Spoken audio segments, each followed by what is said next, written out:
तो Francis Crick को genetic code देने के शुरुआत से ही ये पता था कि कोई एक ऐसा स्ट्रक्चर है, कोई ऐसी मैकेनिज्म होनी चाहिए जो कि एमआरएनए के ऊपर जो जेनेटिक कोड है उसको एमिनो एसिड से लिंक कर सके। कोई एक ऐसा स्ट्रक्चर होना चाहिए, कोई ऐसा मॉलिक्यूल होना चाहिए जो कि इसको आपस में एमिनो एसिड को एमआरएनए से लिंक कर सकता है, जिसकी जिसकी वजह से जो एमआरएनए पे कोड है वो उसके हिसाब से एमिनो एसिड सीक्वेंस हो सकें और पॉलीपेप्टाइड चेन या प्रोटीन का फॉर्मेशन कर सकें। तो इसके लिए उन्होंने एक अपना थ्योरी दिया, एक मॉडल दिया एडाप्टर मॉलिक्यूल का, जिसमें कि वन हैंड पे एमिनो एसिड एक्सेप्टर एंड होता है और दूसरी एंड पर आप देख रहे हैं एंटी कोडान लूप। यहाँ पे आप देखिए ये एंटी कोडान लूप है, जिसपे कि वो कोड होते हैं जो कि एमआरएनए पे किस जो कोड होते हैं उसके एंटी कोडान होते हैं, यानी एमआरएनए के कोड से वो अपने को वो मैच कराते हैं और उसके हिसाब से पॉलीपेप्टाइड चेन की सिंथेसिस करते हैं। जबकि दूसरे एंड पे अमीनो एसिड एक्सेप्टर एंड होता है जो कि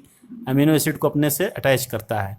तो जो एमआरएनए पे कोड है और जो इस पे टीआरएनए पे कोड है, ये आपस में जो एक कम्प्लीमेंट्री होते हैं एक दूसरे के, और उसके हिसाब से ही आगे चल के ये अटैच होते हैं। दूसरी चीज़ इसमें हम देखेंगे कि जो इसका शेप होता है वो क्लोवर लीफ लाइक होता है। जो आप ये देख रहे हैं ऐसे क्लोवर लीफ लाइक इस तरह से होता है, या फिर कहीं कहीं पे ये खूब ज़्यादा वो क्वाइलिंग होकर के एल शेप में भी आ जाता है। तो इस तरह से हम देख सकते हैं कि इसमें दो एंड हो गए आपके, एक एमिनो एसिड एक्सेप्टर एंड और दूसरा एंटी कोडान लूप। ठीक है, तो इस तरह से यहाँ पे ये टीआरएनए का मॉड्यूल है। इसके अलावा जो अलग अलग एमिनो एसिड के लिए ये टीआरएनए भी अलग अलग होते हैं। जितने भी आपके जेनेटिक कोड हैं या जितने भी एमिनो एसिड हैं उनके लिए अलग अलग टीआरएनए होते हैं, और उस टीआरएनए के ऊपर जो कोड होता है उसी के हिसाब से एमिनो एसिड इसमें अटैच होते हैं।